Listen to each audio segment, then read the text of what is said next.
Welcome to our channel स्वाद मस्ती। नमस्कार, मी अश्विनी स्वाद मस्ती या रेसिपी चॅनलवर तुमचं स्वागत करते।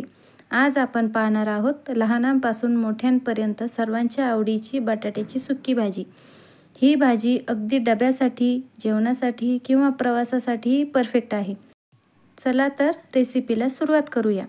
इथे मी कढईत 4 बटाटे मध्ये कापून उकडण्यासाठी टाकलेले आहे। कढईवर झाकण ठेवून बटाटे आपण उकडून घेऊ। बटाटे आपले उकडून झालेले आहेत। आता आपण बटाटे थोडे थंड झाल्यावर त्याची साल काढून घेणार आहोत।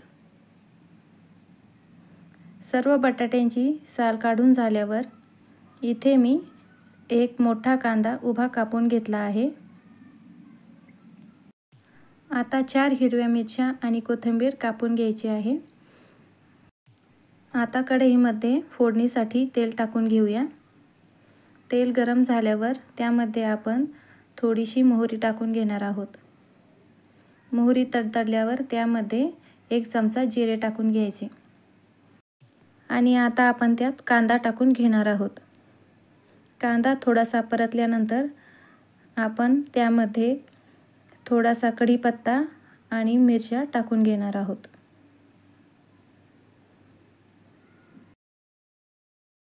मिरच्या, कढीपत्ता आणि कांदा एकत्र चांगला परतवून घेऊया। कांदा आपल्याला कमी फ्लेमवरच परतवायचा आहे। कांद्याचा कलर चेंज झाल्यानंतर त्यामध्ये आपण थोडंसं मीठ टाकून घेऊया, म्हणजे कांदाही टेस्टी लागेल। त्यामध्ये आपण अर्धा चमचा हळद, 1 चमचा लाल तिखट आणि थोडीशी कोथिंबीर टाकून घेऊया आणि हे सर्व चांगलं मिक्स करून घेऊया। आता आपण यामध्ये बटाटे टाकून घेणार आहोत, ज्याचे मी अगोदरच छोटे छोटे तुकडे करून घेतलेले आहेत। यामध्ये आपण थोडंसं मीठ टाकू। मीठ अगोदरही टाकलेलं आहे, त्यामुळे या वेळेला थोडंसंच टाकायचं। बटाटे आणि बाकी मसाला आता चांगला आपण एकत्र करून घेऊ। सर्व मसाला बटाट्याला लागल्यानंतर आपण 2-3 मिनिटांसाठी त्याची वाफ काढून घेणार आहोत।